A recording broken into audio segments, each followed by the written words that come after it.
Zoroark's attack, Ticking Curse, allows you to do 50 damage times the amount of your bench Pokemon that have damage counters on them, all for one single energy attachment of double turbo energy. This means that thanks to Gengar's ability, you can put it from your discard pile onto your bench with 3 damage counters on it. We also play the Dodrio with the zooming draw ability, which allows us to put a damage counter on it and draw a card.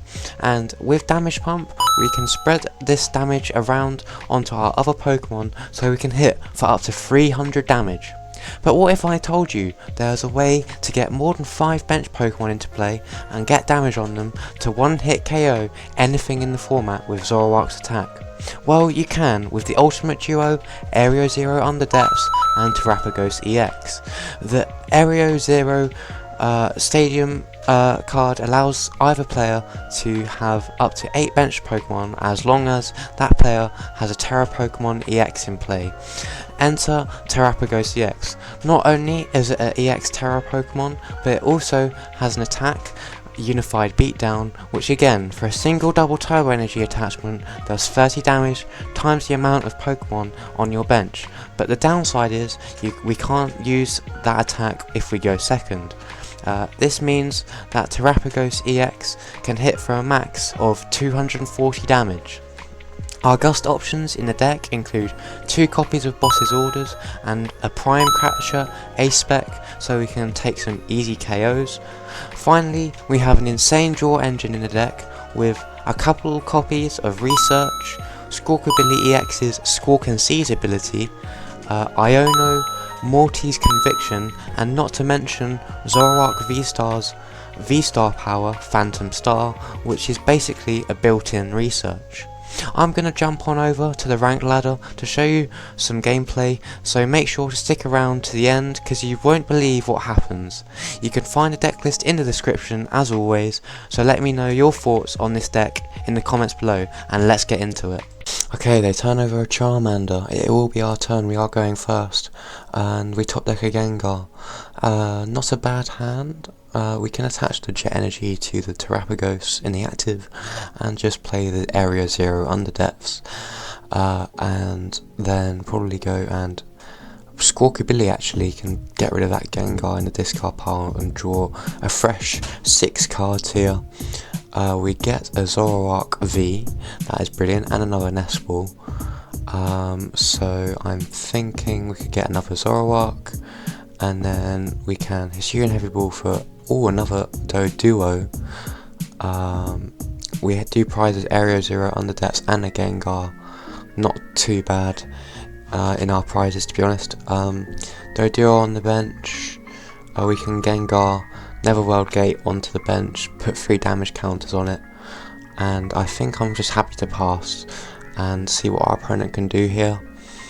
They do Arven, so they will search for their deck for an item and a tool card, so they might be able to get Rare Candy here, or okay, they get Buddy Poffin and Forest Sealstone.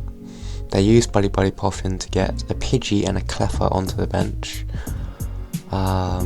They attach a Fire Energy to the Charmander in the active, and looks like they're going to retreat into the Cleffa. Yeah, they might be using Grasping Draw this turn. They do Ultra Ball away a Charizard EX and an Iono, and they find a Rotom, and they just attach the Forest Sealstone and Grasping Draw to end their turn.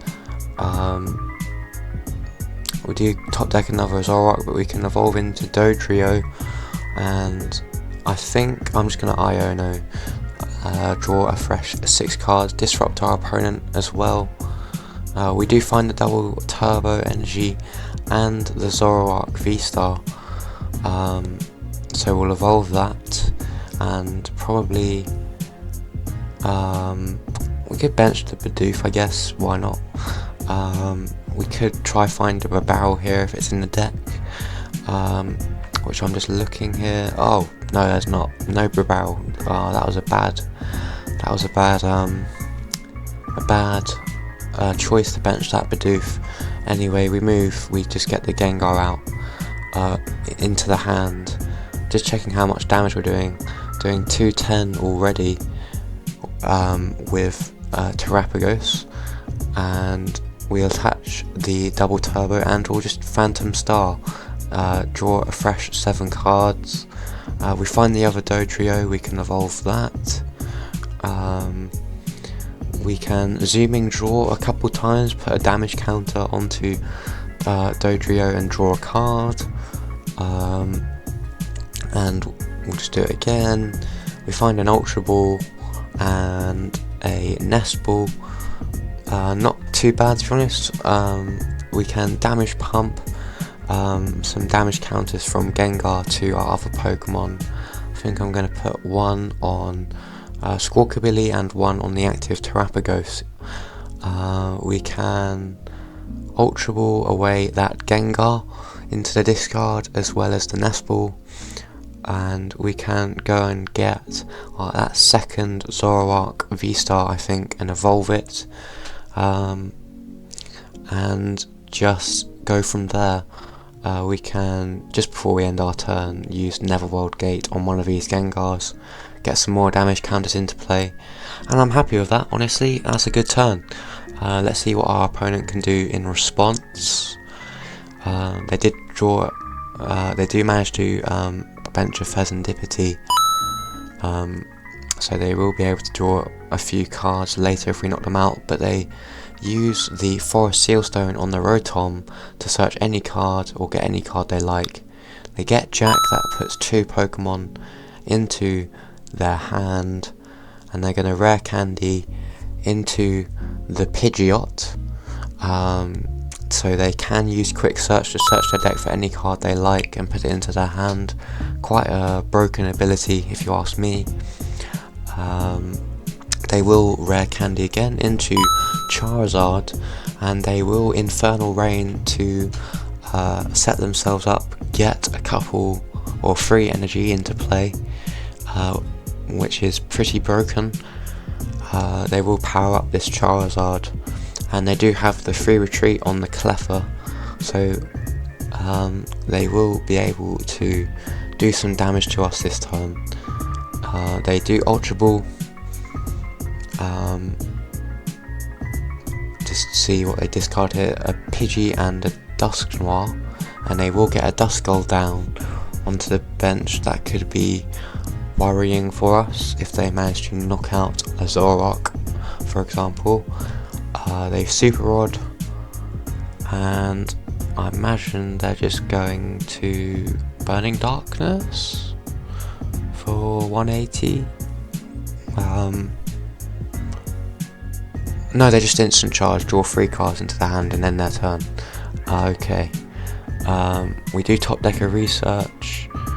We do have the double turbo in hand, so I'm going to attach that and probably retreat the Terapagos, to be honest.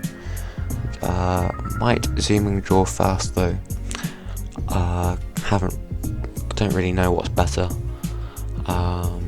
We'll retreat for now, that's fine. We can just get rid of that double turbo and retreat. Get that Zoroark VSTAR in the active, and I think we zooming draw? No, we'll just do research and draw a fresh 7, and we don't. That's not a bad hand, but we can still zooming draw a couple more times, get a couple more cards into the hand. There's a switch that kind of hurts. Didn't want to waste that double turbo from the Terapagos, but oh well. There's a Nest Ball, not really needed right now, can't use it, but we're doing 280 damage to this Charizard right now, which is quite a lot of damage, just missing out on the KO, but it is their turn, and let's see what they can do here. They do put Luminion down. They will Luminion Sign to grab a supporter from their deck and put it into their hand. They'll get another Jack. They'll probably search their deck for 2 Pokemon and put them into their hand. There's a Dusknoir and a Charizard EX. They will quick search on the Pidgeot, search for another card from their deck and put it into their hand. I imagine it's probably a rare candy or something like that.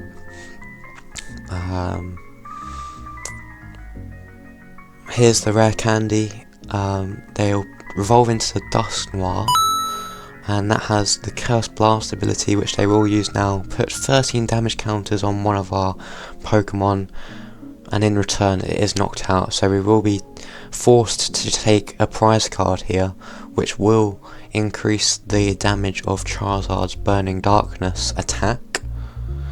And they're currently not knocking us out, barely, we're just scraping past. But there's the Defiance Band. Oh my god, they do 30 more damage because they're behind on prize cards now,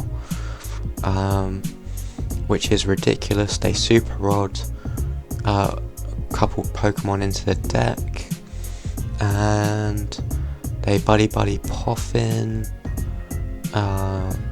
another Duskull and a Manaphy onto the bench, and they just Burning Darkness barely for a knockout, 240 damage. Wow, barely just got past us there. We will put the Terapagos in the active. I do believe we are KOing them. We'll check the discard. We do have a Gengar in there, so I think I'll just pop that real quick and get some more damage counters into play. We can attach that double turbo to the Terapagos, and will we zooming draw? I'm not sure. Or we'll just take a knockout. We do only have 11 cards left in deck, so we will just Unified Beatdown for the KO on this Charizard.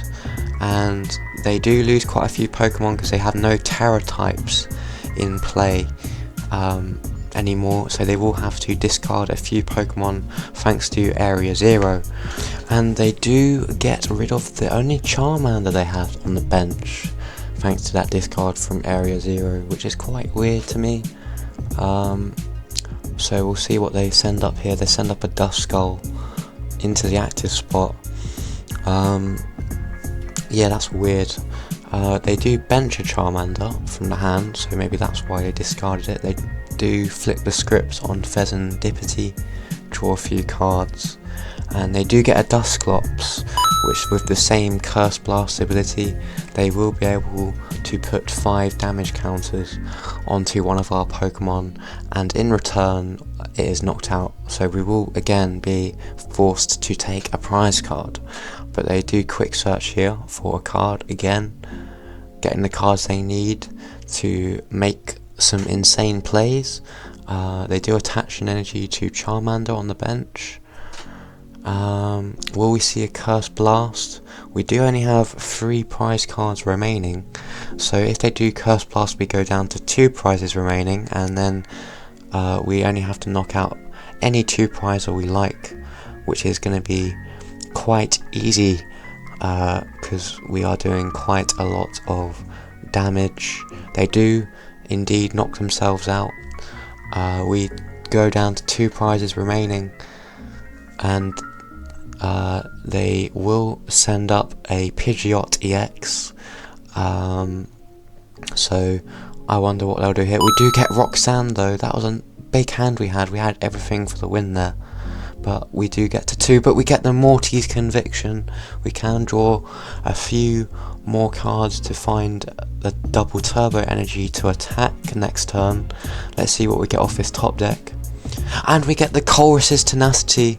That's excellent. We can now, just checking what this card does, we can search our deck for energy and the stadium, so we can guarantee that double turbo from the deck.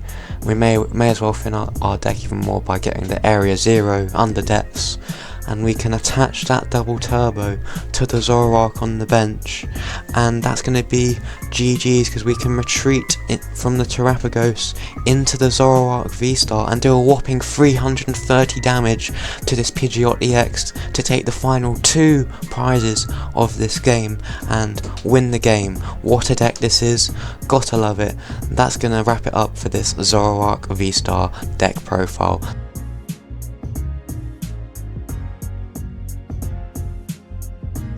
Wow, what a top deck to win the game, hey? Zoroark is unstoppable once it reaches those one-hit KO numbers, and Terapagos is definitely a good partner for it.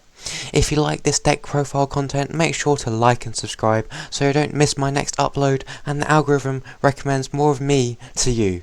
You can find my last video on your screen right now, but until next time, stay strategic everyone. See ya.